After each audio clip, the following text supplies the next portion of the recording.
second take. Let's go.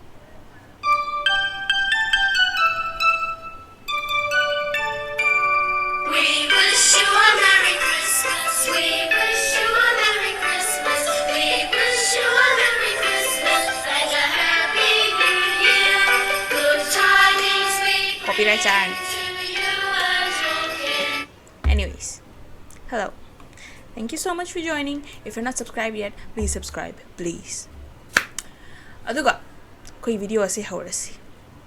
Merry Christmas and Happy New Year. Aina special ama tawni na hayibni. Dugini, ay special ama tawala ini. So, kigi nga sige tero kuyang ze kamay ang sige jo wakal kale wakal thok tre ko. Wakal thok trab na ka dawni. Wakal thok trab ni na pokpagi thagi matung ina Taurus. My Taurus aduga pokpai thai je pokpagi khoi pokpagi na tang asute supo like English ki horoscope to adu matung ina Taurus. Let's go.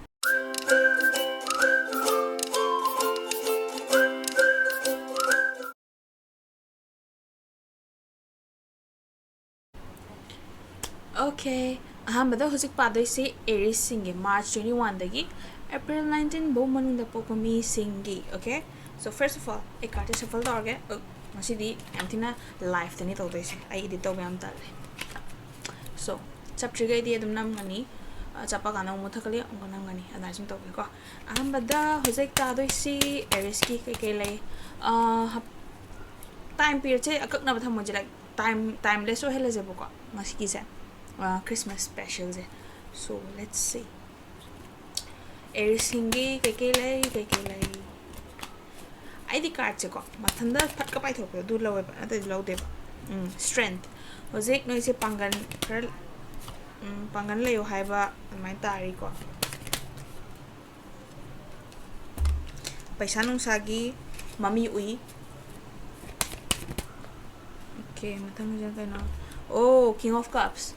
Noise emotions yam fazana handle to ba hiba natraga ne hojik se yamna thawai nungai bagumba noise the hierophant tar hojik se yamna ne mi na haiba taning da yamna rebellious oining ba ka hani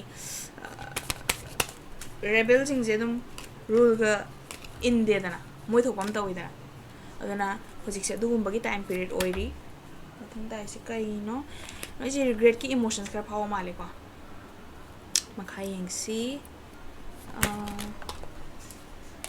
noise emotionally khara hojik se charang na mal Knight of Rods kekelai okay patience tar patience khara layo ngai pa kalaga ke bas tong ne ngai ba sabuna tare. Okay, the Empress no ipunsida hoza yamna calm oiba yamna admirable oiba mi yam sangkani the nupa jingina duni nupi jingina hoji sangka doise King of Swords ama yamna emotionally yamna cold oiba person hai tare yamna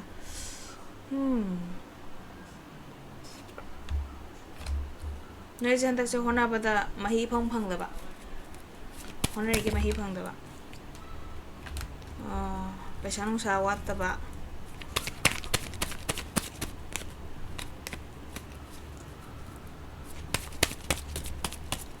King of Pentacles mi am sang to ini noi jan tak se demand khar lai mali ni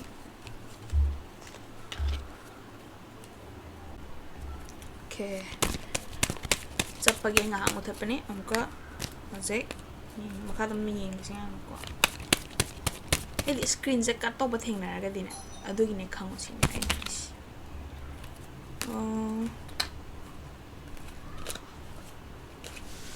nai se lam sa pi pau dra ka ga chat pa yai sa ta be ko lam sa pa pau am dra ka don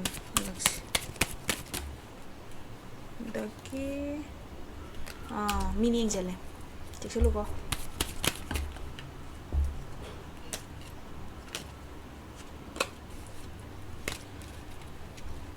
pamjab mi ani mo chang kani dax ani ohum ani yambada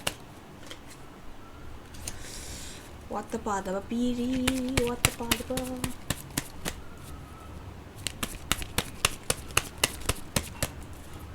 okay take a kill traveling ki je lak ani no hendak se pause ko makhain sa ko romance ki da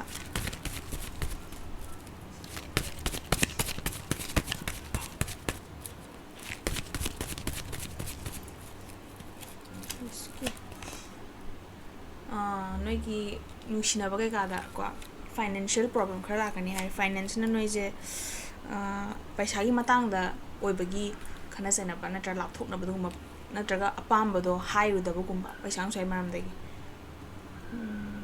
hojik se noigi yamna close ba mi da kind of support edi adu support ni raga ka hani nakna ba mi da mating ni ba da hangoi gono ha amai hain da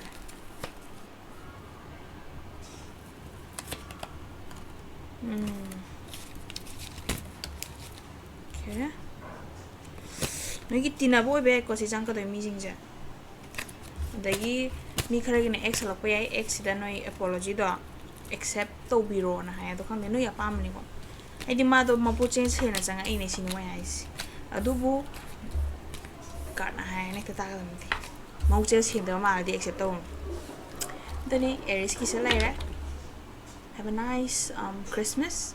Enjoy. Bye bye. Okay. Hello, Taurus. April 20 dagi May 20 wo po pamizing ni sina. Ai timestamp no ngong na ai timestamp hap. Timestamp hap ke have to call. Okay. So, yang aji live shuffling ni ngasi gidi ta ko sa haidar ge ai di to ba am tan le. Kai ta ra. Noise thadok ning ba bad habits haidi isada phataba ko kanang thadok ning bam le do thadok pa je thadok ko ngam da ban man leiri King of Pentacles paisa nung sa gi matang da mi ama chang ka dori situation noi thadok pa ngamam da ba se over khang de thadok pa ngamam da ba se thadok cha ki dori ado si thadok cha ki do matang si da na ne kama hai ni situation je pharak tora kan doi cha ki ba do situation je phatring ai de thadok pa song ngam da num le ba do situation je phara kan na thadok cha ki du gum ba lei noi ta matang ni ko wheel of fortune on ta tai nice kind see thamoi kai ba thamoi kai ba dak theng na do yai ri kha okay ko pau ngai ba ta ka da ba ka chu na ta ta ri di pau ngai ba ta roi hai ba ma do ko pau kitang ngai to ta ni hai ba ma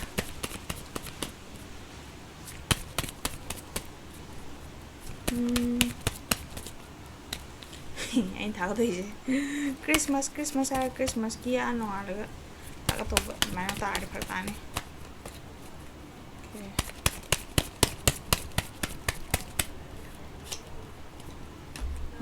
King of Rods mi mà sang cái đấy gì mi mà đi nung xin na ba di opportunity ang pusala sang ka dai sini kaming gang matang dara traga nung xin na bigira do di chondra oh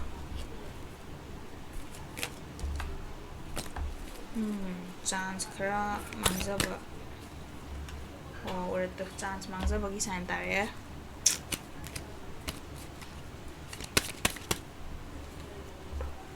yam war thabak se tawar ga ne waman phang da ba mai za da ba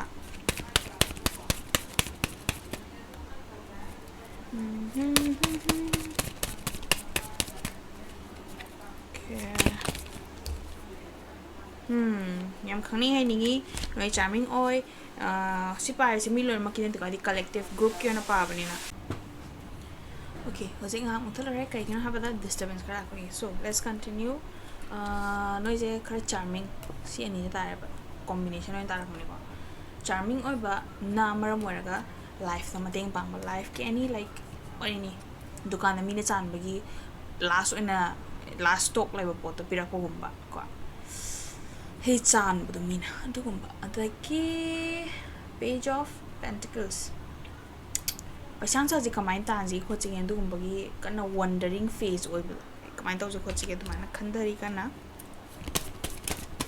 last card amatanga. Okay, Two of Pentacles. Pentacles am tiny. But sounds like mommy live mal. Okay, so Two of Pentacles, it's all about balancing two things. Two things and so many things that are in your life. Balance the way never. So maybe it is telling you that it's time to start balancing things, or see the high is a balance the one hono or that you are doing it right now. Like because me say so I think the results and the meanings of the cards can differ. So let's see from the oracle cards. Oops. Okay, oh, so no ina haizer obokolo bada single sing na sigi ije the single sing na kwa hai robokanda yartaba rejection phangi sing do. This rejection is actually divine protection haibako habidi that person might not be good for you nangi damga phaba mi oda nang da chana ba aphaba phata mi je leite ko mi ngon da chana ba chana bale so hojiki mi je nang da chana da my energy je nang da chana da ba oibagi damakta mana reject torok pa kwa so don't take the rejection to your heart because it is actually to protect you. Let's see more. An external party is intruding on this relationship. For some of you, no ma'am yengini, no ma'am sida, ma'am just I'm yeng to go. At least me mga trali ang nidra. I don't know me. My amjamak to them, me and my yeng sige mo na sida message piece. External party, third party yaman ano relationship sida kitang interfere tawrak pagi ko adung bagi mamilay adagi unhealed wounds are blocking forward movement. Noise karana obstacle kar like on a relationship natraga for example just going out kata hore going out I have a face dating I have a face so when you start going out and when you start getting to know a new person moiga hamba tamil jaram jang indana ko adukanda koiner ka dene phasan nusinar ka dene so hamba gi face to dagi mathangi face to lansan bagi je obstacle je kai no ge habada noi je hanagi wounds heal though the by then wounds haraga the it's like emotional wound. I know na khangani ado khangda mi yaungani dini haisi so wounds heal though dribo emotionally me na hurt or maga mo je heal though dribo jing do mo jing ji gi kama hani amna for example trust issues se amna common over wound ni ko in haisi trust issues abandonment issues commitment issues ko siguma mayam je amna heal what in when they gave their 100% to this person and then that person left them adugi me atay dam commit to kijaba emotionally ngamdaba and me na mo the cheat or me na mo jumi ngon thaza da bagi adum cheat adum to ba like haina ba dum am lay so adu gumba issues mayam to na hani previous relationship ki heal to da mayam to na no yi hoji ki face lanjan budong ngamda bani sini. So keep that in mind. Thank you so much for being here. Peace. Enjoy. And see you next year. Okay. Hello. Gemini. So, welcome Gemini. Gemini is in May 21 dagi. June 21 bo. Yes. May 21 dagi. June 21 bo po pasing Gemini ni. So, moigi wazi yang si. Ay parang have the wali to show them high. She's here live. So ay live siya ni tao ni live ta tarak pasing do adu gito dum hire kani ay si tao bagi maram je kain ha pada ay editing tao do khara phagtar degi talle habdi phajade to phagtar smile to bagi card am soya am do smile to bana tot paje mamutan to degi. Okay, let's go. Sapper khara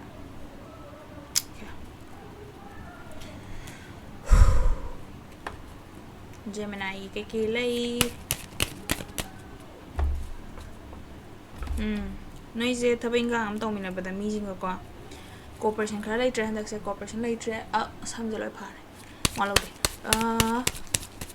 ꯊꯕꯛꯁꯦ cooperation ꯂꯩꯇ꯭ꯔꯒꯗꯤ ꯑꯣꯏꯊꯣꯛꯇꯦꯀꯣ ꯑꯗꯨꯅ ꯅꯣꯏꯒꯤ ꯃꯁꯦꯟ ꯅꯣꯏ ꯃꯔꯛꯇꯨꯗꯅꯦ leader ꯑꯃ ꯁꯦꯝꯅꯕ ꯍꯣꯠꯅꯧ because ꯂꯤꯗꯔꯗꯨꯅ ꯃꯃꯥꯏ ꯆꯨꯝꯃꯒ ꯅꯣꯏꯗꯣ ꯃꯥꯏ ꯄꯥꯛꯀꯅꯤ ꯅꯠꯇ꯭ꯔꯗꯤ ꯃꯥꯏ ꯄꯥꯛꯄꯒꯤ ꯆꯥꯟꯁꯁꯦ ꯈꯔ ꯋꯥꯠꯂꯤꯀꯣ ꯊꯕꯛ ꯏꯟꯈꯥꯡ ꯑꯦꯅꯤ ꯊꯕꯛ ꯏꯟꯈꯥꯡ ꯇꯧꯕꯗ ꯑꯆꯧꯕ ꯊꯕꯛ ꯑꯣꯏꯒꯦꯔꯥ ꯃꯆꯥ ꯊꯕꯛ ꯑꯣꯏꯒꯦꯔꯥ ꯑꯣꯀꯦ ꯑꯦꯁ ꯑꯣꯐ ꯄꯦꯟꯇꯤꯀꯜꯁ ꯁꯦꯁ ꯄꯩꯁꯥ ꯅꯨꯡꯁꯥ ꯈꯔ ꯆꯪꯒꯗꯧꯔꯦ ꯅꯣꯏ ꯄꯩꯁꯥꯒꯤ ꯀꯥꯔꯠ ꯇꯥꯔꯦ ꯄꯩꯁꯥꯒꯤ ꯂꯝꯕꯤ ꯑꯃ ꯂꯥꯛꯀꯗꯧꯔꯦ ꯅꯥꯏꯠ ꯑꯣꯐ ꯄꯦꯟꯇꯤꯀꯜꯁ ꯄꯩꯁꯥꯒꯤ ꯃꯤ ꯑꯃ ꯆꯪꯒꯗꯧꯔꯦ ꯏꯠꯁ ꯂꯥꯏꯛ ꯐ꯭ꯔꯦꯟ ꯑꯣꯏꯕ ꯌꯥꯏ ꯀꯣ ꯅꯠꯇ꯭ꯔꯒ ꯂꯚꯔ ꯅꯨꯡꯁꯤꯅꯕꯒꯨꯝꯕ ꯑꯣ ꯀꯤꯡ ꯑꯣꯐ ꯄꯦꯟꯇꯤꯀꯜꯁ ꯅꯠꯇꯅ ꯌꯥꯝ ꯁꯦꯜꯐꯤꯁ ꯑꯣꯏꯕ ꯃꯤ ꯑꯃ ꯆꯪꯒꯗꯧꯔꯦꯀꯣ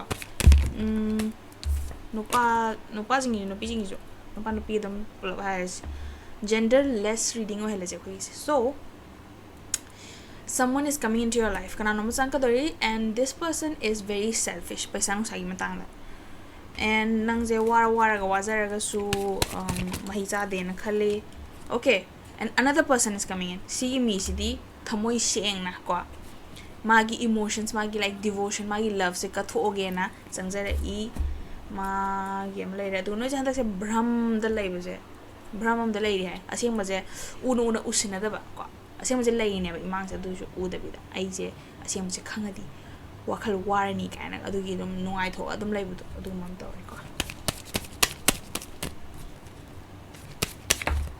ए लोइतारे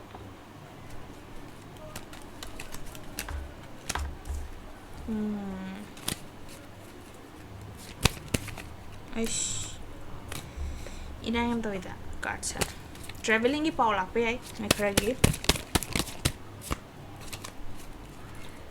नोई नुसिना बदो खरा ऑब्सेशन खरा लेबे माली याम दिना तबको कार्ड से हैपे मसक सम उयेबा ऑब्सेशन की कार्ड के खोंग नारे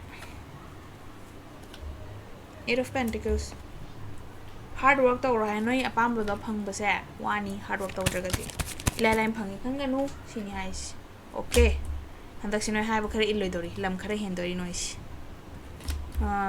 लम हेनबगी कार्ड टु हेक मतुंग द ताइ जजमेंट सो लम हेल लम जे हेंगनो हायार के हम मी जे लम लो हेनाबनिना यो यो खोंगना ए सो लम हेलगा सो मिंगोंद फजना बदि तौन कइना दुनै जे हंदक जजमेंट कार्ड अमा लाखदरी सी जजमेंट जिना मिंगोंद फतब तौरी नो जु फतब लाखनी को अदुना अदु खंगना अदु येंगना ngawsina ningasu yena ngawsino sini aina haisi koino ai ngang start rabo hello ngawsa asida mic ki sida aina haibado tado male amko haige ko hadu dama pani ai yadare so ngawsina rasu singna haina ngawsino sini haisi kai ngi si kai lay okay ahumba yam akanba ahumba atuba yamna olani adu noi ahumba je ngamna ba ahumba je manana chana bono ta dine noi yam wani ko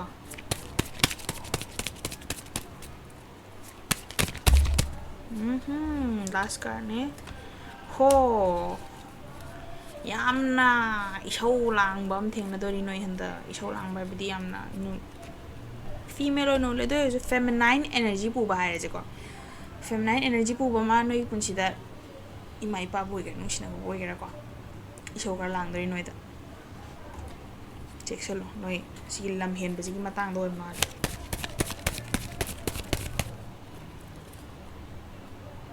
noi if si gi aina yeng Gemini jing ko yeng is the relationship ta leiba mi jing gi oraga di noi je noi gi relationship to one person is giving too much in this relationship and tai ko balance am lai train relationship da mi am tang na dum hena effort thada ba do mi am na wa na thada yam thina wa na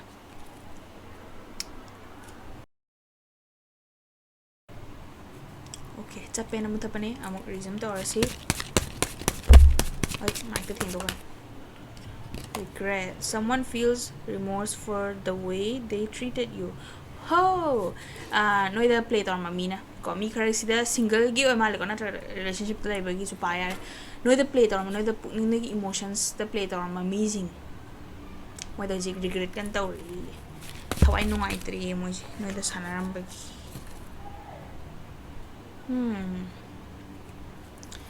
relationship to gimram da decide to one high reco adagi addiction amjo lay sigi addiction jina no gi relationship da effect tori maybe ayam matam da nupa jing game addiction lay nupi jing na real addiction na jira nupi jing addiction je hoi nupi ju game sana ba game na ngawba lay ko adu addiction amana relationship si dem effect tore so sexina yenga kamai kamai to bono di yeng tho hare adu loire Gemini zingi. So thank you so much for joining me here. Have a nice year end. See you next year. My personal reading pamadi. Reach out to me on my Instagram. Bye bye. Oh, okay. Hello. Marisha bagse Cancer. Cancer popa June 22 dagi July 22 bomong the popa zingi ne sida yenga do ipasi. If you don't know your sign ko zodiac sign I swear them tani that's why is it so do not worry okay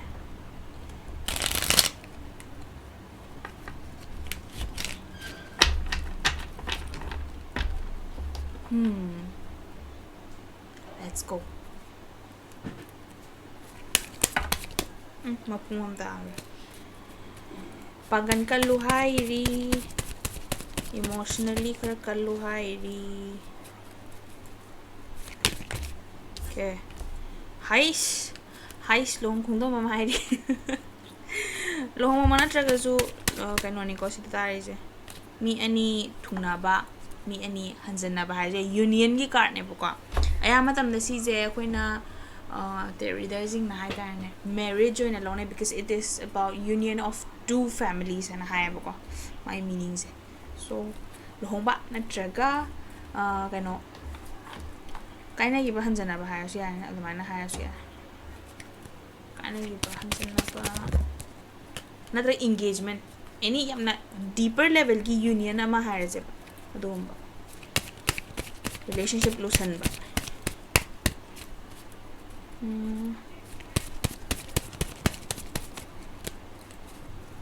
ayo kong sa jinga ayo na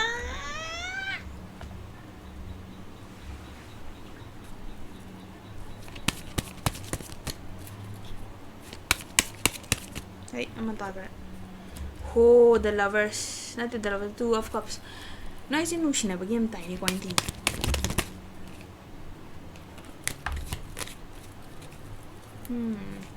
kar wari hai wow patha matam le orani na udli mache ama am hai singba ningthau ama sang ka dai ningthau ama bidi ma le emotionally am stable over me ni ko sang ka doi se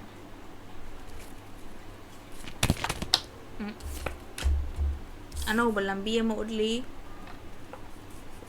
sang ka doi mi jama puche ka sing da male देशे तारिजे situation amadagi no je thoke na khala do thokpa ngamda leire antai chapun taija noi je handak se tawom khangda ba tawom khangda ba khar leiri mi khar gi na nushina ba am no ai nushinari Capricornus regret yam regret tori ai mamang do khan gi bu choice in do yam soira brana adagi hermit hai singba Virgo sign focus to ai ko nai to yu thabak to da na ai mai pe ma thawai nungai ta ba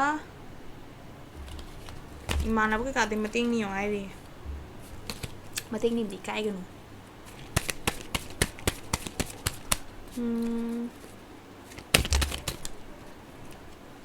okay noi gi wakhal da khan bado achum bani ko na wakhal da si oido mali oido man den mai khan bado chuma bani do wa di kya nga thon chin da di yam na thong to nu mi ngon da asai na ha bu loi chu mi nu adu ma to nu ji bi na di kana ro na senior jing alam na ha ba khare illo handak sen adu ga daw ya ni ana matang gi na ko punji jo ba da adum ahna man ha ba ille di mama's boy kai da oya ni de upai le te Okay, among stare. Si kajan tarakpan have the end of the tare. Yang wabdo. Harani. Okay. Balance hai risi jo. Balance to already yaro situations.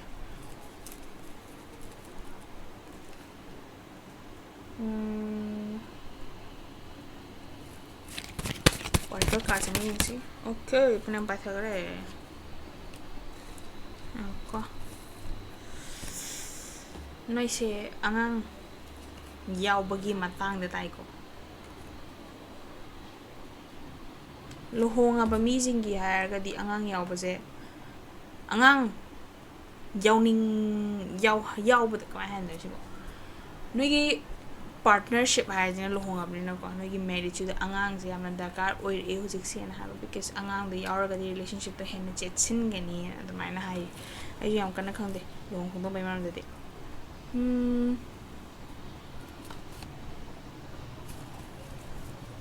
Soulmate, your soulmate loves and accepts and respects you unconditionally. And the integrity does this situation.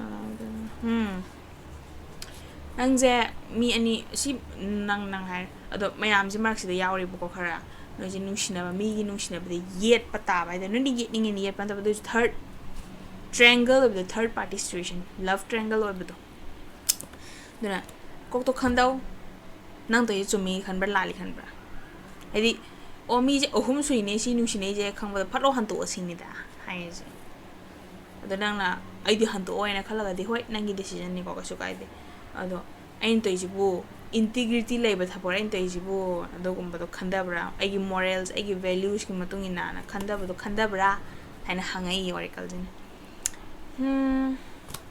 taki pasang sa matang khara hari pasang sa wa bu khot pa na dani Sagittarius. Cancer phazana lairo. Thank you so much for joining me here. Merry Christmas, enjoy your time. I'll see you next year probably.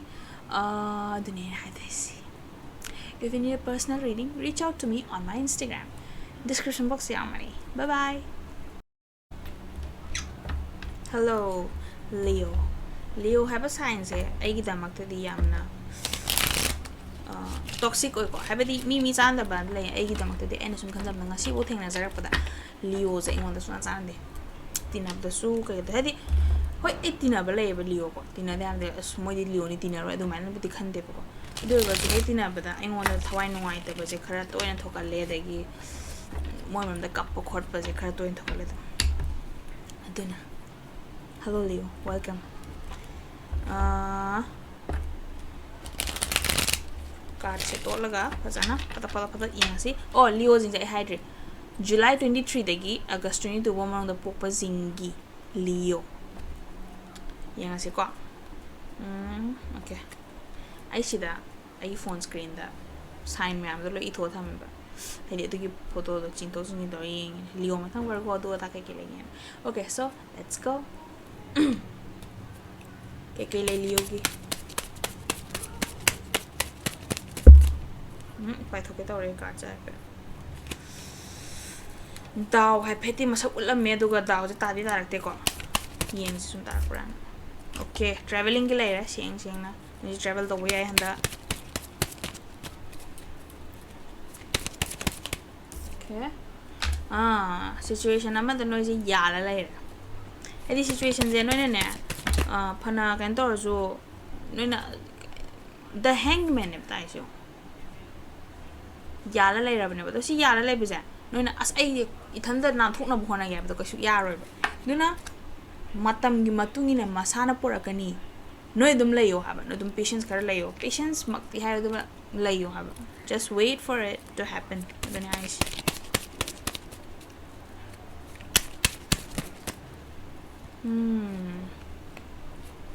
Ano ba lambi okay pang ngai ba se masakti ha pa ulam mi tari tak 3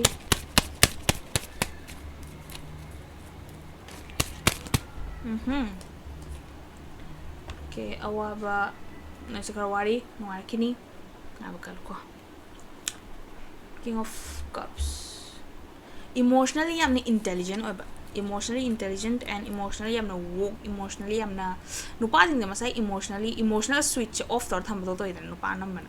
So huzik ki changa iba mi se changa iba natra leiba oyongani ko do sida cards da ul mi se emotionally ma se amthina my emotional switch to on tor le dana emotional switch on to nupa se anam nupi na su pam nei ko anouba lambi to sida yaure anouba lambi ama is anouba thabengang ni khangde anouba like new life ki anouba phase ama da chang dore hajik se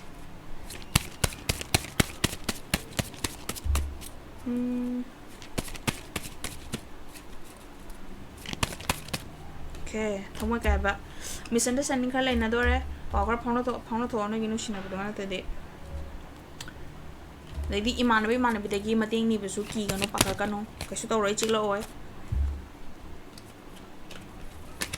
pang ngai ba habe masak oi tai takte thoi ngai ta je khayam tai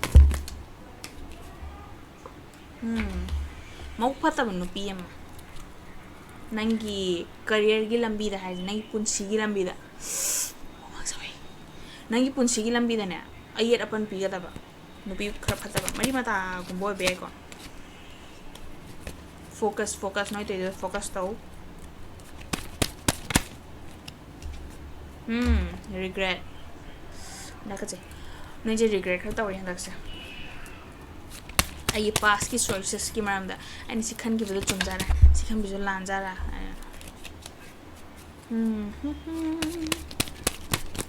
okay ho nangi nungshine do nungshine ba laira ga de liozing nangi nungshine do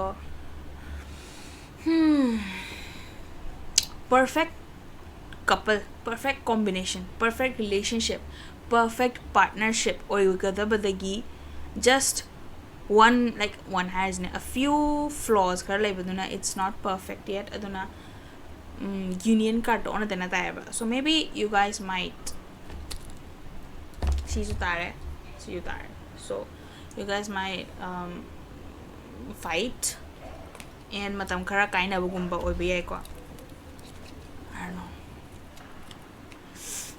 I can't be sure enough now. There are some misunderstandings coming up. Somebody is keeping somebody else in a fantasy. Illusion amada. Not telling the truth. Obsession. But it's in reverse. So I think it's like toxicity, like in the worst way. Codependency kind of thing. Why awaman pangdin dum khali, and somebody is coming in with a good proposal, opportunity, natraga relationship ki dam the proposal. Somebody is coming in. Firm boundaries are needed now. You guys need to put boundaries. Oracle card na hai je. Boundary thamo, boundary line na noise, boundary line na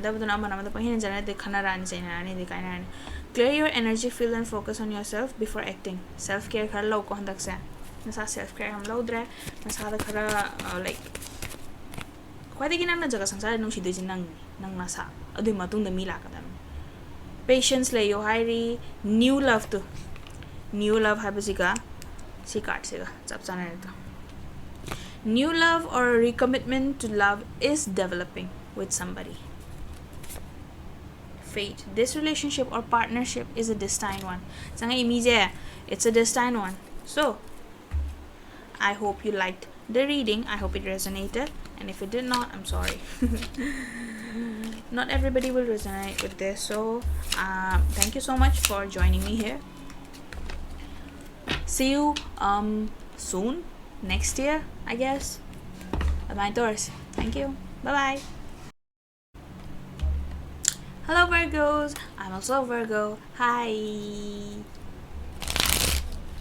Virgo is August 23 dagi September 22 bo po mi sing se loin mo Virgos ni, and I hope this reading resonates with you. Thank you so much for joining me here. I love you all Virgos. I can't the hide them ni si huzi po I can't the hide ko. Sign ama to the hide po. Virgo dan ihan hanay haje. Love you so much. Okay, let's see Virgo ke lay.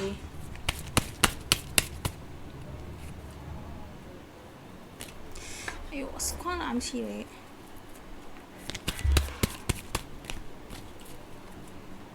see Tarot. Okay. Matare. Whoa, Queen of Roads. I think somebody is coming into your life. Feminine energy buboka.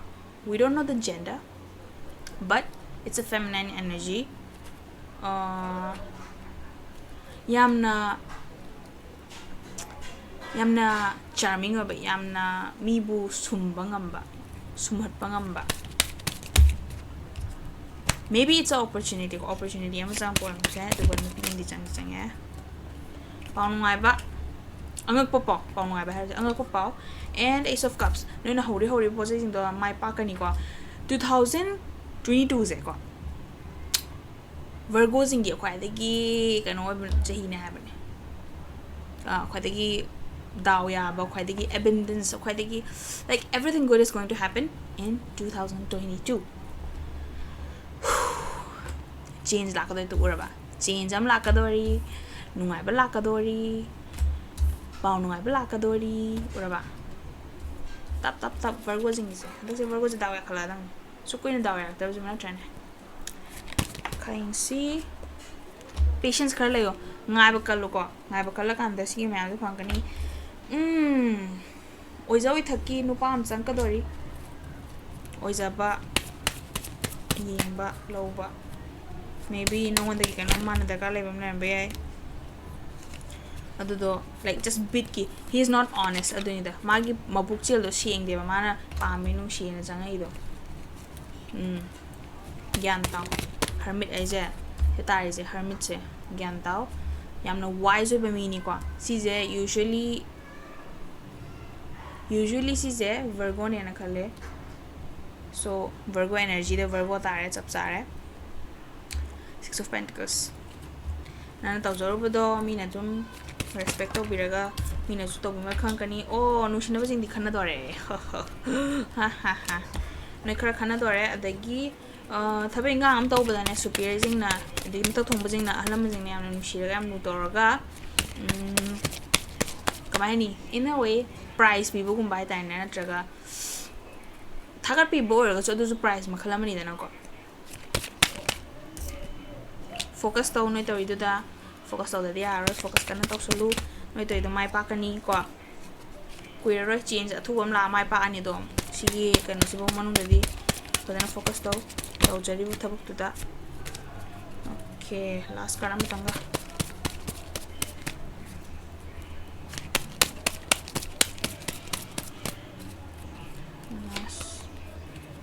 no regret ka tori past ina khan gi bu si chum bazara si bu lan bazara to bu yam kan khalo no ai ha do babu kai nam da how ka di how gre da no ka do du no du khalu ra anoba lambi anoba way lover sing yamu yang aga love life si pura kung kang sa sa ni obsessed to belle poko obsessed to belle po ni ngon am obsession ta ro no hai se sita don't dismiss the red flags here no shina balayati koi na balayati ji koi ne no shina ibuduna aina ngarang no michupa message select do ai do dugi thabu to bane tra ai gi phone do battery yaw da bagi online de uraga am lai dane red flags is dum khang mane moina to thok ba like thadi thajani ngoi ba khang bra nu shi bani na do ga ju thajo ba kai na da red flags thaja de nang da ne hurt oil do ise twin flames this is a divine counterpart twin flame twin flame there usually some twin flames are very toxic you can be completely open with this person some of the Virgos some of the Virgos no gidi hojiki mi ja yamna emotionally yamna woke or but emotionally he is able to take on your vulnerability and not think of it as a weakness. Soulmate, your soulmate loves and accepts and respects you unconditionally. Soulmate kada ino, kidhar hai soulmate. Ai soulmate jo bola actre. All wounds and shallow trauma need revisiting. Last. Okay. Healing. heal the way, heal the way. I can't get you healing the katai. Okay, some of you, I know it's a bad news. Some of you got no ginung. It is actually very only dependent on lust. Like kama has again. No nushinari do. See that is strictly sexual type, but this connection is passionate but not Indian. In Queen is but it's it's just about the physical need, not exactly about emotional love. The timing is not quite right. Wait, hey, see cards. Okay, so I hope you enjoyed this reading. I hope it resonated with you. Thank you so much for joining me. Merry Christmas. Enjoy your year end, and I'll see you next year, hopefully. Bye bye. Hi Libras, thank you so much for joining me here. Let's do your reading. It's a live reading.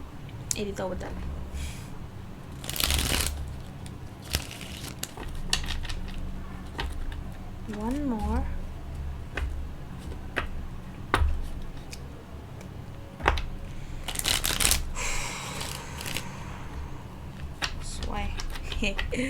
Why? Okay. Libra says September 23 degi October 23 bo gi manung da pokpa sing ni ko Libra sa. Let's go. Libra ki lay. Okay. Karani pa thora. Change lakani and change lak pagi matungina you have to match the speed of change ko. Adu hoje ne je thadok ngamdaba. Situation ka thadok ngamdre ko.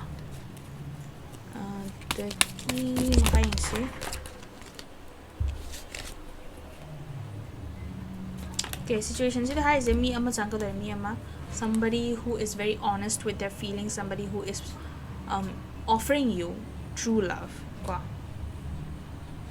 Masculine energy and feminine energy. So yamna mi shumbai ba nupi ama. Nupi has feminine energy. Nupi to thogi the tower. Can I say I'm friend circle do Yanada Bakana Zanapa, do Mount Tokadorico, physics law. Any canola was in the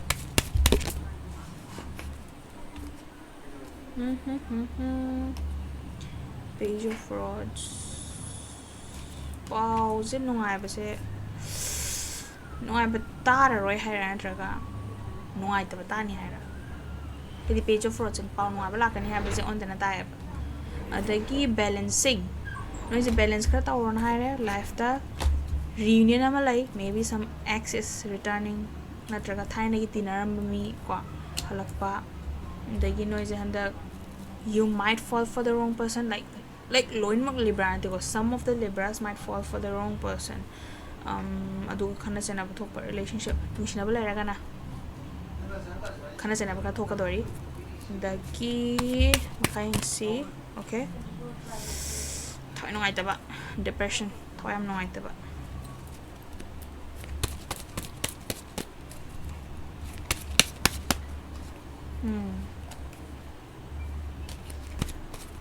Isung imana baga kar pau pongo friends ka pau pona ragati wakal no itaba ka phagani aduni stais. Okay. Ish. Injustice ka thok pe ai injustice kano high ba ko pada kano any issue ma da am unfair oi bam thok adugum bam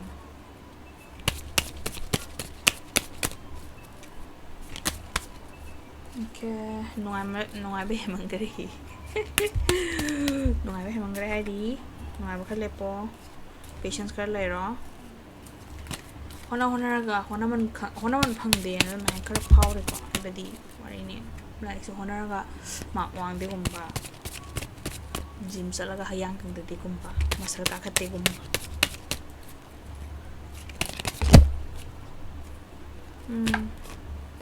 emotions na karang ngamdor yan lagse. Okay, maka one last card. Okay. Ayok kwang na. Empress on natin na batare ko. May say emotionally kara strong way hay handak se oiro di. Because thawai nung ita ko tabaka lady. You will eventually be happy ko. Kung si Supa na isa level tier do that to kam have na tisida. Tangkak lay na face. So the Empress yung say love in the oracle card. Relationship to mari lang naman ko sila yung isa. Okay. Wait. Patience. Everything will unfold in divine timing. Ngam dapat ako no nung sinabagi matang na ni ko. Ngam draga di munda ba to pots. Ngam dadi sayang muloy. Ngam dadi yerom muloy. Ngam dadi kango muloy. Mun na sana ba ngam dapat ako no sin. Someone will feel remorse for the way they treated you, and addiction is affecting a relationship.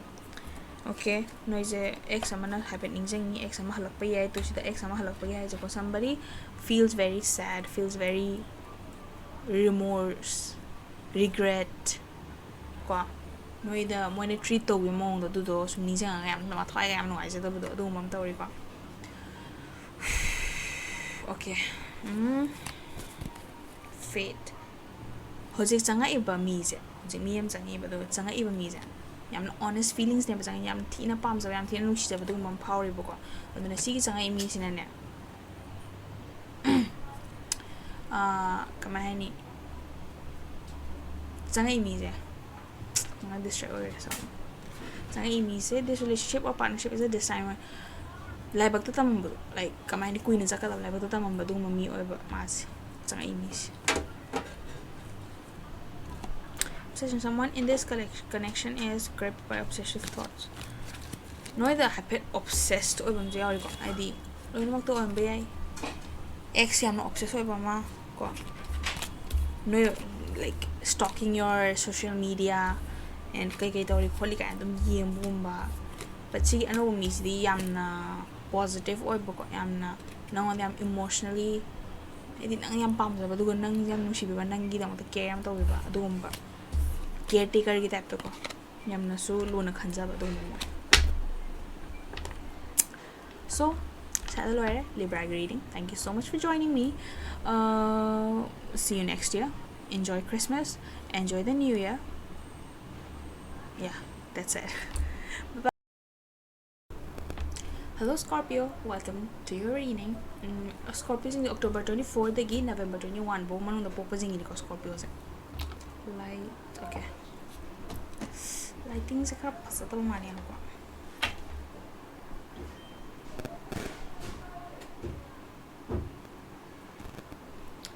Si nakramay ngan man ba. Okay, so Scorpio yang se aham bada Scorpio ke tai. Okay, the world ay ko aham bada. The world patience kar layo hairi duga do ba mahi phang da bai tap ta ma taw ri project se. Okay, charming. No charming oi no gi charming oi bisina day to day life ko daily life hai jira no career they life ki aspects sing da matem pang ne ba sinang kay ngam da charming oi mi sing mi ti mang na chandi ko ayam mi sing mi ko ti mang hai ayam mi sing chandi. No I say everything is in front of you and label ba. You just have to walk the few steps and grab it. Okay, temperance or judgment na no is unfairness kar thoka do handa se like yamna mina judgment show ba dai khang de natraga to be out over ni khang de ayo ka ta thoka no putting the power in the asuma da no putting the simi jana so ba simi da to ma le khala ba de chum bani sima so na thoka do ma le sima chum do ma le khala ba do chum bani thok to ra bani do intuition ka tha jao andak se can cut the lay Scorpio ki. Okay, effort chalo tha da ba phang bu su magi mahi je pura phang ba aduga mahi je pula lotion bangamdaba because situation ani khangde amani khangde dum prevent tawbodo adoni yamna penja da bam phawe ning jira mapumam tanga okay noshinaba gi hapetai ko noshinaba laibe ai noshinaba like samjalo phar okay relationship amda sang pe ko handak se mina yang sale mina yang sale khasik salo Scorpio sing mina mina sale mic the bom bom thing le thawai nuai ta ma le se wakhayam nuai ta bai kat tai wakhale ke le okay new path, new adventure, new something is coming. The sun. Yam dishonest over me ama. Ojo itak thi me ama chang pe ai punsida. Permanently do din de hapetang changam bagum. Mani am pam pot ama handak sa leiba phangbe like material we pot ni go. Pause. Handak sa hilon dagi down de sibudi. Pause nungai ba ita ta da bagum ba. Okay, no plan am silly, no life ta kanam to khan male plan am silly. Plan je success obo oresanu. Pau ang ko pau mata ba yai. Ka che ta ko ta to min ta ni ha ba da ki ha ba do ha ben masa ulam me ba ka. Khon lo shi da ga sa sa ro. Okay. Sauna ba mi na oi da ba nam tha to ko gi sauna ba.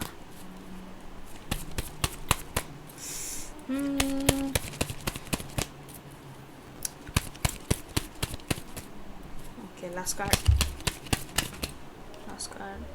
Okay. What the part of me am sang do ko. Edi magi emotions so sincere oi deba. Nusi khole pam khole sang pa na even opportunity or the man sang ai opportunity high ba pi ba opportunity to asim ma ta ba. Admaina oi re ko. Or ka card sang yang si.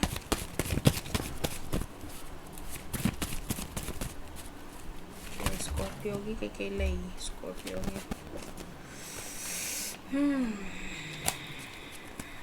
Situation je rejection ke ka kar lai hai ko boundaries kar thamoya boundaries like jaga dinoi gi radical action center okay oi da path sta wai jinoi di khang he ba khang ga zo amle den accept to da bu ning ji da accept to jaga di release out thuk jaga di ano bu da chang pa gi tanja pi roi di ano bu chang ai su oi da path do bu you u bu do hong ikhang da khang na u bu do adu ji accept to da bu du ngam to do ri ko adu accept kar to salo the faster you accept the faster you get on the right path ano balambi apa balambi sa na ba nangin lambi ano pi balambi sa na ba more okay leap of faith okay wali changai mi sina ne hadi picture ke sa hinda bam changai ha ja si mi sina no pi to sa spiritual lesson like something that you need to learn handa ki tanja se nang je si je lesson oi na ko tam da ya da boy ba nang gi like chahi matang gi hire si ta tanja min ja phase ki hire in life ki phase da khang da ya da boy ba gi ne ba si chang ka da jong da oi da pa da to bom chang ka ni hai si je nong da play to ni khang de ma pu chel sing da khang de si mom tawra matung da heartbroken budi oi ni adu ra so it's a lesson phang da ya da ba so nangi lesson do learn tawra move on tawra ba okay so I lower Scorpio gi thank you so much for being with me. Merry Christmas, Happy New Year, see you next year. Bye. Hello Sagittarius. Sagittarius has a November 22 dagi December 21 popa jingini ko. Okay, December 21 popa jingi. So yang si Sagittarius ini date of birth mo to yung music ko date of birth sa si mark to ora gati si rasi ponja English ki matungina koi Manipur gi si matungina na mutongan ba ay ado si English matungina si ora ha dadi yang si Scorpio gi ke lai ate ma Scorpio Sagittarius ki ke lai yang si Okay, ahamba card am paithore. Traveling gi but traveling je traveling ki pau na thore ro. Okay, na thoke. Traveling ki card se on tena type, so maybe travel to gada budo cancel to thok pumba. Do boy be. Sap pi je yin. Mathala hodore gi je. Okay, yarma yeah. Okay, yeah. So traveling card se on tena so it's maybe it means traveling gi pau le gada budo travel to be yadre na hydro pumba. Laina no balak pasino jara. Aduma laire. Awapagi sign ama yaure planning tawri kadram chatpagi. Yam selfish mi am laire. See? Okay. Yamna lim zagadaba ama tawdori hedi tawdu am thopumba. Awabaze kotha bagi ya bagi tanjai ro kodore later click on two of swords planning to busida wabagi planning to maligo hedi wabaze pankhilar tabugumba yam ware ebo ko adagi mase planning to riba mapumo ta okay makain si sige ma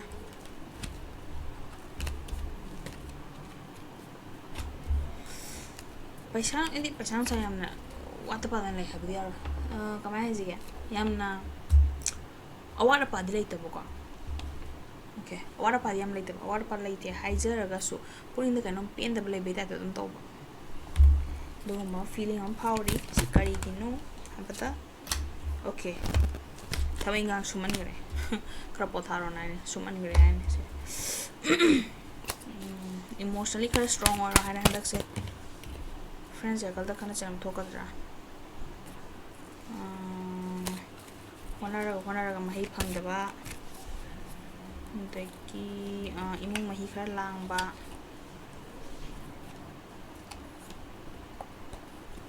pause ko bata taba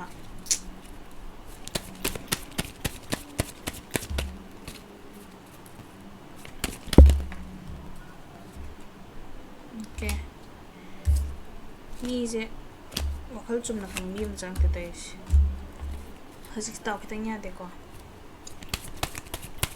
andak tang se hilon dai gi taw ya da dai yam daw ya khala ni se no wo ko dai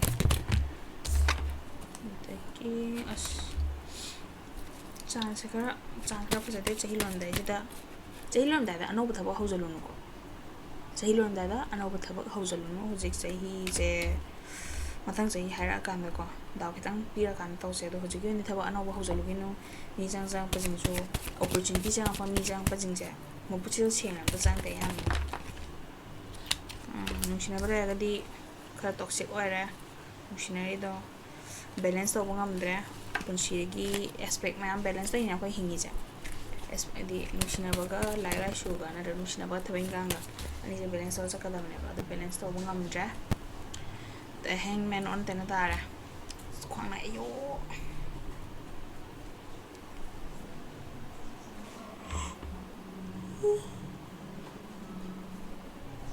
okay sorry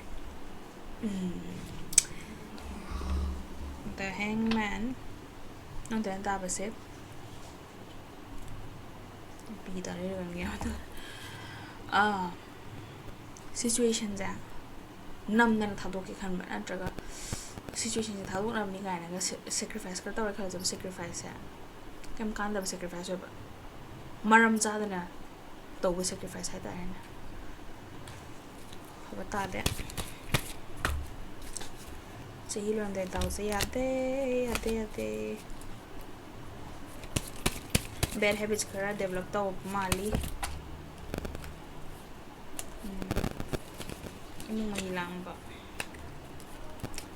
aneh ya obe kita cek selu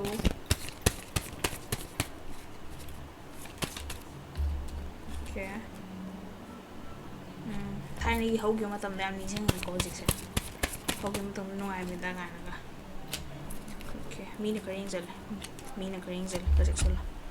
Do to bajak oidaba na nammi ko na thabam ta hojal gi nai sa hai bu na. So hilon dai thabam jal gi no. Don't dismiss the red flags on ushina bala ga chutu. Se hai je. Usina da to kono ba kano moi na phatabam to ko holok da ko. Habidi si phatab ja wari ne na mana bi am to ko de hai ne na mana ba na mana friend nam to ko ga ma do du la li ne hai ne ba do. Akoi sa thok pa kan da nusiman ba usina da ba adu do yam phatte ba. Hadi moi na nam ngam na dum chaki de na sum to ko. Wait, timing sana de using shinai bagi like ano ba no shinaba gi hoji timing sana de kwa noi no shinage na ta koina ge ha ge mai khan laga zo hoji timing sana de matam khar break lo sium ba no shinon adigi mi du dagi so kwa khangna ba la ga so dagi situation je noi ki align to de na hai music se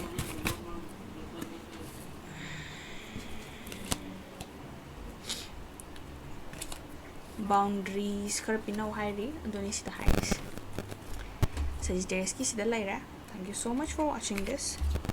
Merry Christmas and a very happy new year. Matang sahi thengna si Christmas ki aina pasana live to tharabani Maka so maybe I'll post tomorrow, who knows. So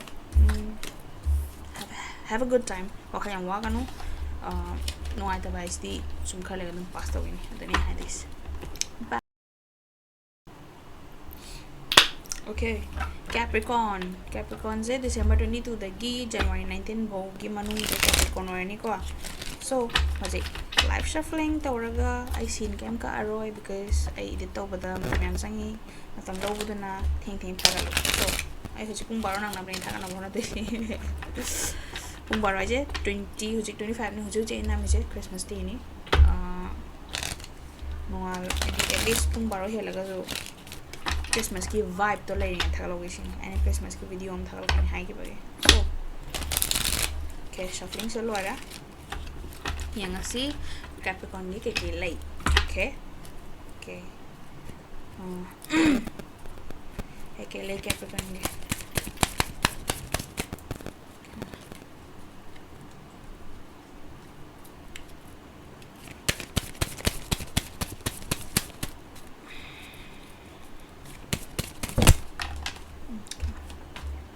dahil meron tayo tare nung sinabala jo khana chai na ba thoka dori ai okay my gain over the piri ko my gain over lambi over piri kema na sinari khar sapane I'm sorry so my gain over piri emotionally khar distress lai dori ko jik se khana sena ba thokpa sina nushina ba khana doi sina maram oyo maliko aduga situation si dagi na thoke khalaga jana thokpa hek ngam da ba aduga na thoke na sacrifice to ba khot pa je yaro dori ba adoni si situation na thokpa se pa yaro do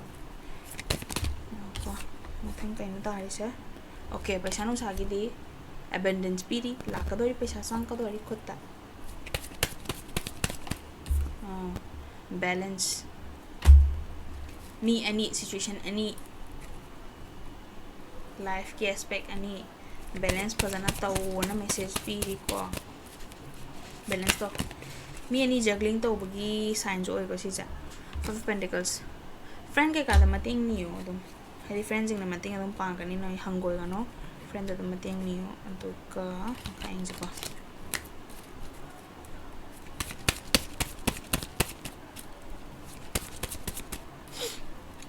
Sitar, sigma to hindi nusinong hindi kitang daw pito ito okay very emotional dahil hindi kasi tao ayam nung araw dahil no agenda dahil di chahilo lang dahil gisi niko kaya emotional dahil okay no paisang sagi madraga paisang sagi mailay na bahaga drag career aspect curiosity yung kala yung ka na no ise hoje no ise tabing gang mahura ka di may pakpi chance kaya neme doon na sa hilo lang dahil tabing gang kayo mahusang nino ko okay past time amazing you know is very very nostalgia and you know ladies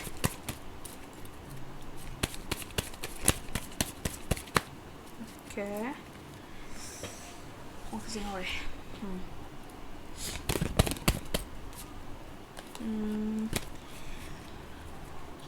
noi senior gumba noi ki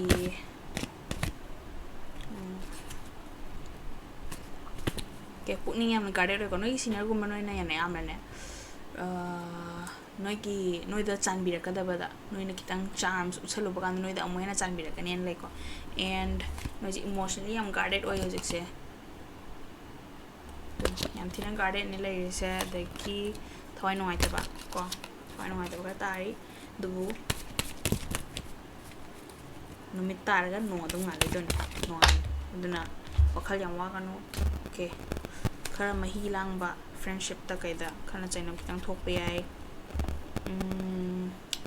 this is bed timing kitang ko nang ge chahi lon dai ni sibdi dum adai card su laita chahi lon dai gi daw ya dab do the hierophant hai ba khare illo senior ni khang de alama ni khang de ozar professor na anybody like mata thum ba jing na nongi phana hai ka don ko phatamina hai ba do illo ham da ba adike paisa nu sa gi man ni am sang ka do ri paisa nu sa abundance paisa sa abundance le ma le nang sa okay traveling maybe you might go on a trip kumba kanu kanu sa to le new way na piri maybe nang thawai nu ta ba se chala pharak pe ko okay advantage lo mi am sang ka do ri judgment phata ba to ko nu ko judgment line nang even if you are in a bad situation they thought on about no working ham da si phata ba se now dum dum hasal ka ne ba if you keep on doing it even though you know that it's bad okay so ta ja kai na situation ama nang thado sakhi dore good you are planning to do it Two of Cups nangre nungai ba do hemangre haire ko like free wakal do nungai thokwa je phai adu ga ju hojik se it's time to focus back on things that you have been ignoring and sije Ace of Swords is anita ko nangi whole reading sida yes kano no nang no to ida kano jalo hono okay mathang da kai no okay the Fool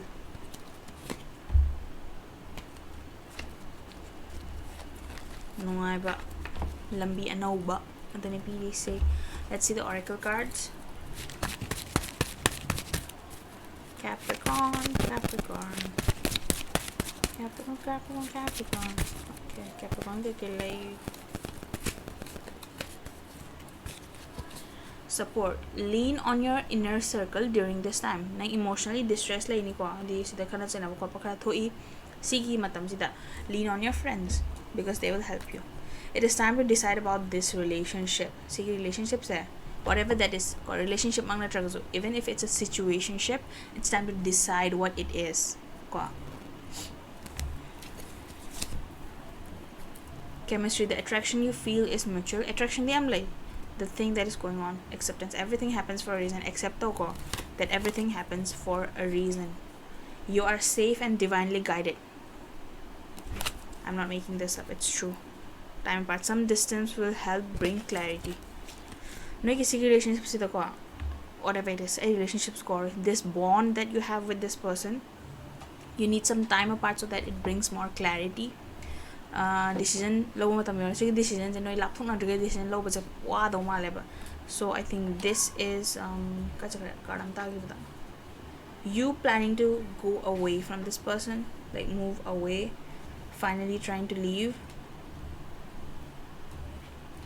and it said that you might not be able to go but at least you're planning and I'm very glad proud okay and protected see situations that you are always protected never think that you are not protected you are divinely guided okay everything happens for a reason and yeah support if you need support ask for it people will give you support because people love you so much dani masigi Capricorn reading the Aries so I hope you enjoyed it thank you so much Merry Christmas enjoy your time Happy New Year I'll see you next year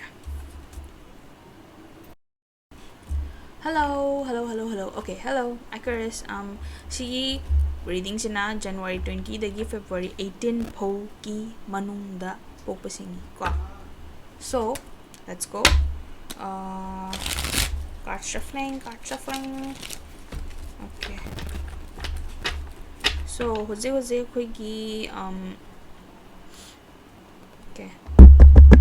Hello. Okay, mic is working. Let's go. Aquarius ki Emma. You're trying to move away from something. Emotional strength yam laite hojik se. Emotional strength khara layuna ba tawro. Hojik no yi life ki wheel of fortune daw ya bagi piri daw ya rakani. Tawro ba daw ya rakani no je lam lap na chat ke khamba tra trip ama chat ke khamba natraga mi ama dei lak to ke khamba ama dei tawri ko. Okay. Yeah. Change ama lakadore. Si change na nang jamna pukning jamna harden up oy khalak pa na cold oy khalak stone cold oy khalak dumba ma pi dori. Ayos. Okay. Nana mating pang meeting do na ne to mel khang ne ai mating pang ka do yan nagsi pesa pu gi ba hanjal pe ai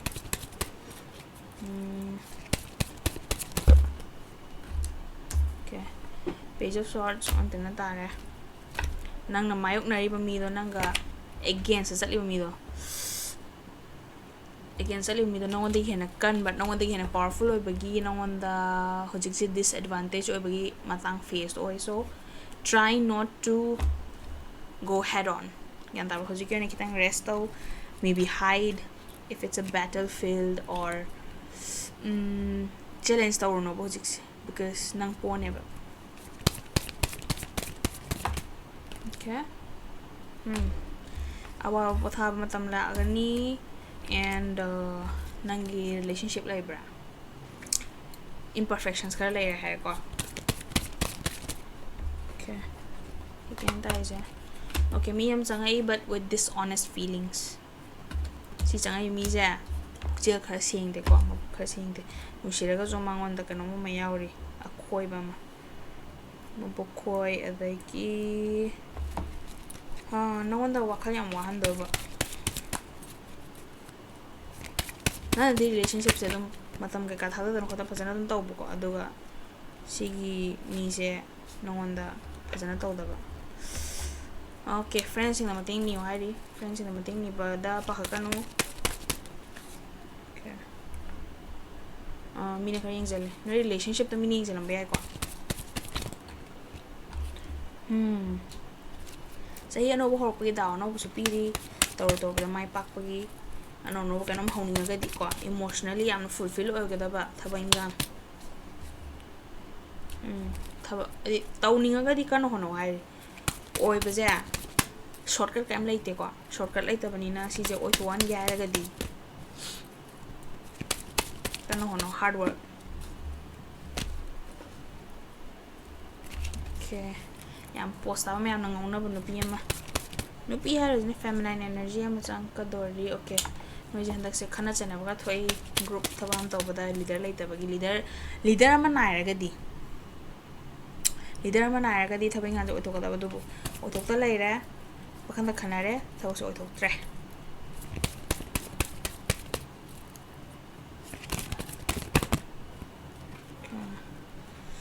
pa anu ngai ba gi card se ta ni ha ta ra yo as khona ei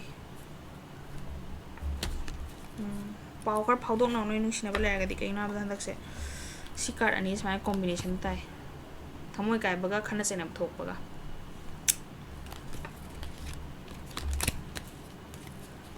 Malaira. Okay, selfish ba pasan nung sa kan mi ma nung sila ba magna trago sang pe friend circle do ra so pasan number 1 kan ba okay the word dao pi di dao to khana se na boy card song bata re two of cups on ta khana ba yai project lu. Okay, change ama lak pe ai oracle card change aje nusingon ge am da kain ta ije thank you na ako am da tot ke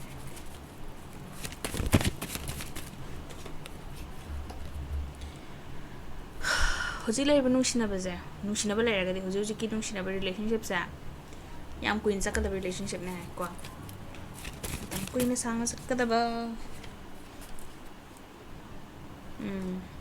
nana kanam tawe khalagadi okay single jing noina mi ama nungsina ningba hai ke khalagadi for example ena asma je hadak se chahi lo pe bye bye sta hai ora ke ga tawnu ko timing jana de hai timing jana de wait hai daki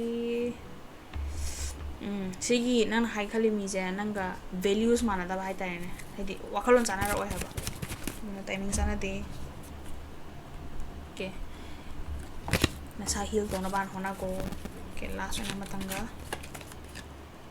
okay na honda ne nang na high raga mi kharagi high raga reject to raga so si ja na honda nangi protection oin to bi na habo ko kaina da si mi ja na sana deba sana da bani na high ru bada yaraga ko na sana ta ba hawa no ta ko to thok ka do sarukta hojik yarak traga nang je protect to bi ni sini protection dani ngasigi hire na matam kharagi Christmas special gi Aquarius ki. So I hope you enjoyed this reading. I hope it resonated, and if it did and you're not subscribed yet, subscribe to aduga if you need a personal reading, reach out to me on Kisha on Instagram, link yamani bio, and thank you so much for being with me. Happy holidays, happy Christmas, happy New Year, and see you next year. Bye bye. Hi, last but not the least, Pisces. Welcome. No, you see February 19, dagi open na March 20 bogi manunga. Okay, last ni na kitang bit yaw. Kasi ko waro ni. So, ay sa life shuffling ni dum kem malta kem ka aroy sa no filter kahit assess. Ito ni game C. Kikita mo to.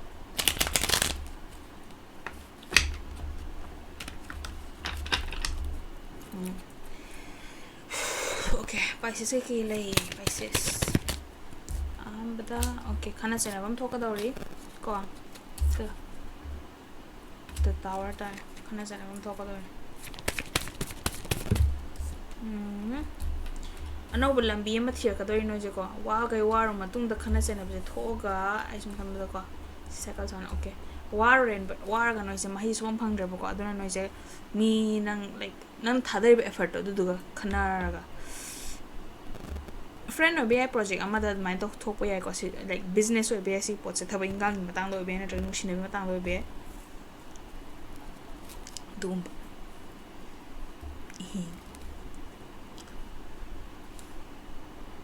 samne mon phang ge men ta de oi be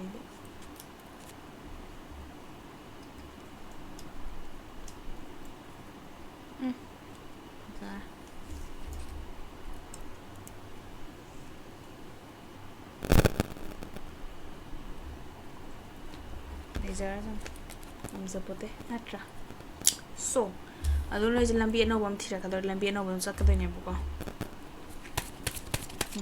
khain si okay wakhal yam ware sigi tanja sigi thokra matang wakhal yam warni aduga wakhal war matung da tunungai bang lakador cycle ne pura nangi ji happy family 10 of cups happy family indicator am emotionally am thina nungai ba aduna wabudi waram gani waba jima santa amni ko ya kang chi to emotionally nang je fulfill oi batan jam la khine ba sigi no je lor kan da wakhal nu ai ta khota khana chena ba lor kan da okay so mkai si ke lei Pisces ki ke habe ba lei tan diro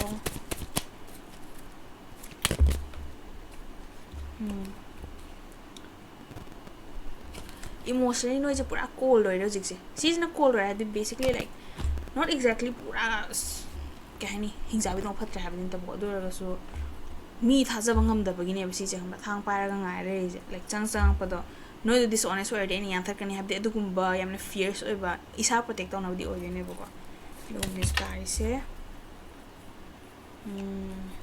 okay change la ka do ri sta nang je to ge khan ba do ngam ba do kainom tauge kainom haujange khotke sima warini sida invest tauge dugumda ngamba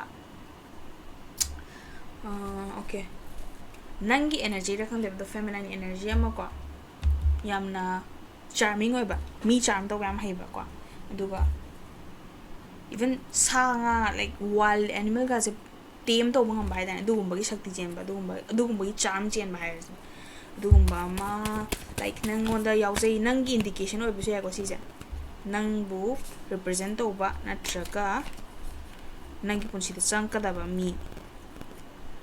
mi sumba haiba mai sungen suman ta masam ton sumjagi deni ko dewane okay emotional strength piri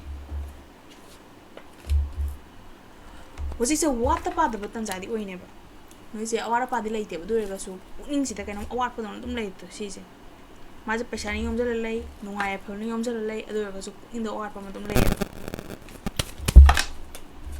okay the emperor yamna cho sang ama yamna ka hani ma yamna look up to mi ama nang punsi da chang pe yari okay situation ama nana thopu somangam da ama le nana ulta adi siki sacrifice ma tawra di ac dagi move on to bangam be aina haiba ko ada my khanja bai tar ado oi da du nana sacrifice sharan tran to ora ado dum oi roiba stuck to later. So just wait for the right timing and timing chana ragadi you'll eventually move on.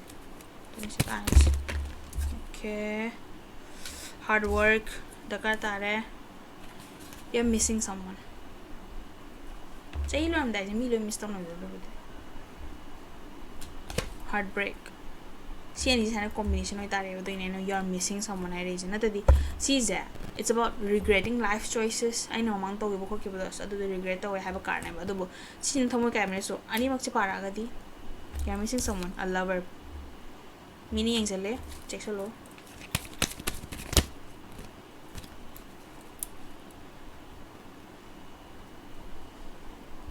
ay aya kang jin na palai wan hi kato kare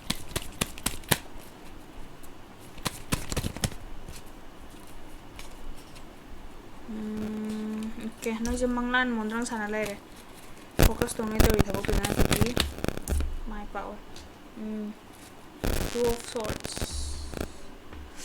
namang mak de lere ba seng je do usina da ba si khanga di ai je ga hani thawai nungai da ni helani hamni khangde tu mom tawre da na usina da bang tawri okay one last card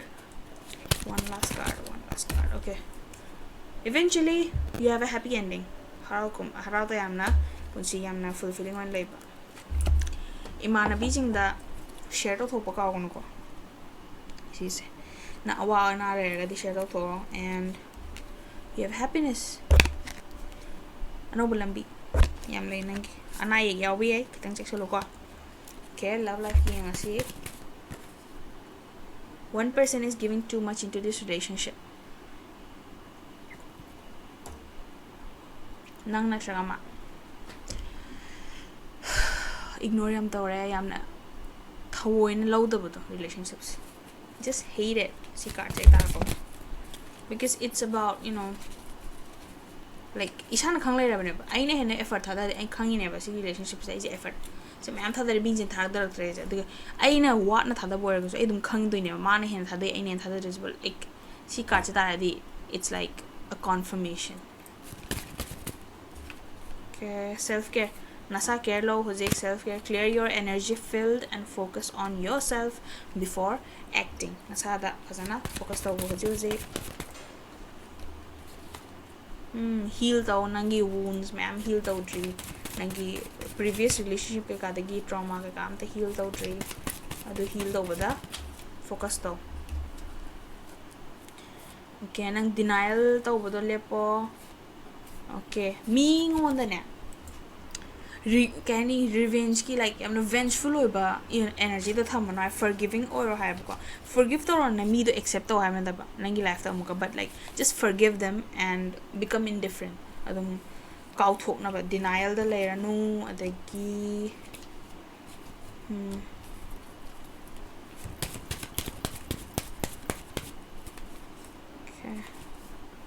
friendship nang tinaba mi oibe ko changkadois mi amdi changkani chai horopasida ke hojik noi flirt tom tamni mi to changa ga dinang khitang chu pamba re di salo ya sanganu ko is like play hard ka torga male dane like kitang lena ba it's not about kama hangi yan aina hele aina ego wangi ne dugumba nate ba it's about building up that attraction okay so I shall see Pisces ki salo hai I hope you enjoyed the reading. I hope it resonated with you, and if it did, and if you're not subscribed yet, what are you doing? So subscribe to my channel. It's a good one, I think. So happy New Year, Merry Christmas, Happy Holidays. I'll see you next year probably. So